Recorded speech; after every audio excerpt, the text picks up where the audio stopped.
25 warga negara Indonesia telah dievakuasi dari Ukraina dan tiba di Bukares, Rumania. Pemerintah Indonesia melalui Kementerian Luar Negeri terus berupaya mengevakuasi ratusan WNI keluar dari Ukraina.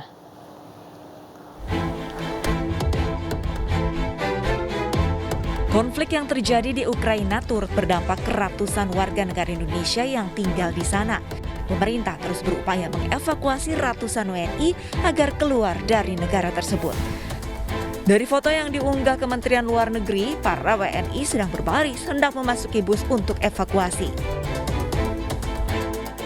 Sementara lewat media sosial, Kementerian Luar Negeri menyatakan telah mengevakuasi 25 WNI dari Odessa dan dilaporkan para WNI telah tiba di Bukares, Rumania.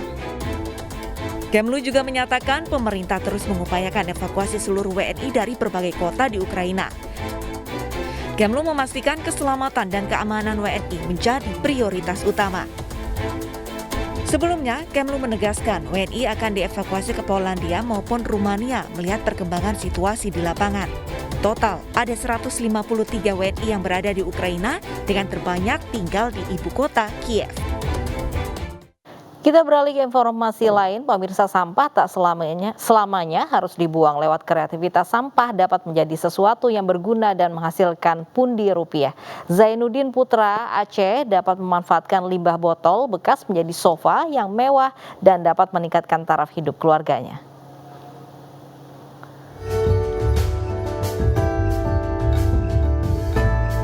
Nama saya Zainuddin. Umur saya 29 tahun, saya tinggal di Lampasai, Aceh. Selama ini saya mengolah botol bekas menjadi barang-barang yang bisa lebih bermanfaat. Setiap hari saya mengumpulkan botol-botol yang ada di sekeliling rumah. Saya botol-botol yang dibawa sama orang. Biasanya di akhir pekan botol-botolnya lebih banyak, karena biasa kalau di akhir pekan kan orang pakai minuman botol ketika mau liburan gitu. Biasanya saya dapat sih 20 botol atau kadang-kadang juga 60 botol gitu.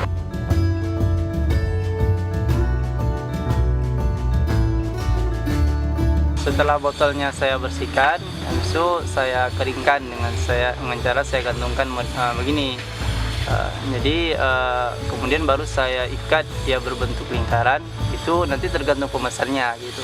Kalau pemesannya yang ingin ketinggian kursi 35 cm, berarti saya pakai botol yang 600 ml. Itu mungkin butuh sekitar 37 botol gitu per sofanya.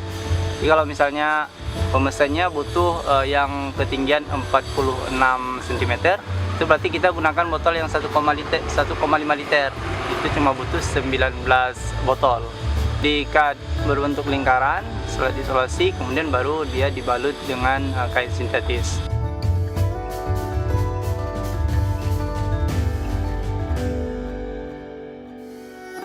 Omsetnya nggak tetap sih, naik turun.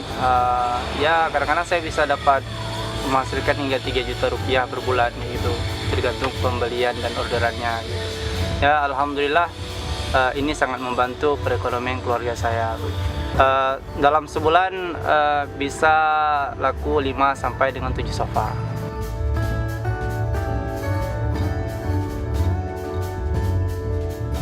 Saya belajar buat sofa sobotik ini dari YouTube, karena ini awalnya ide ketika memang awal-awal pandemi kemarin.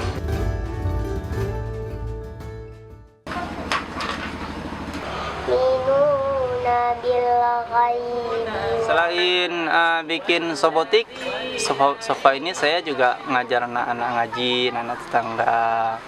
Ya bayarannya semampu orang tuanya gitu. Karena menurut saya mengajar mengaji itu bisa menjadi ketika saya ngaji anak-anak tetangga, ya anak tetangga insya Allah kemampuan membaca Al-Qurannya itu akan jadi lebih baik.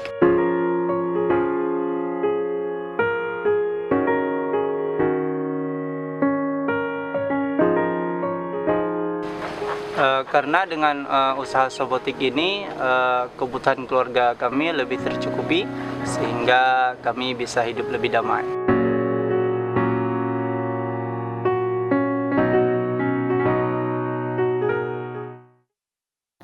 Pemirsa, ribuan umat Hindu Bali memadati pantai Padanggalak. Mereka hendak melaksanakan upacara melasti sebagai prosesi menyambut Hari Raya Nyepi Tahun Saka 1944.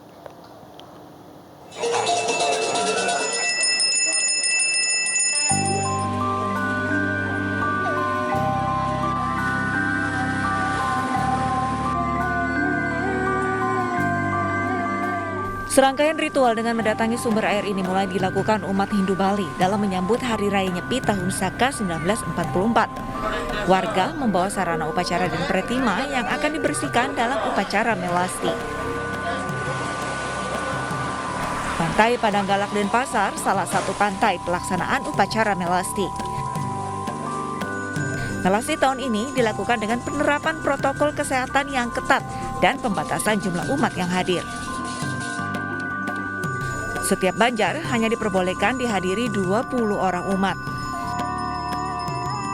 Sekarang kalau mau desa Peguyangan, kalau memang semuanya hadir itu sekitar 6.000 sampai 7.000 biasanya. Sekarang ya dengan kami adakan pembatasan maksimal satu puro itu maksimalnya jangan lebih dari 20. Kalau bisa ya secukupnya yang hadir. Nah sekarang diperkirakan kita rombongan itu ada 60 kendaraan. Nah kurang lebih antara 2.000 lah yang ada, tidak lebih dari itu. Warga desa Peguyangan yang mengikuti upacara melasti berjumlah sekitar 2.000 orang. Di mana sebelum pandemi COVID-19 diikuti hingga 7.000 orang. Dari Denpasar, Bali, Indira Ari Ainis melaporkan.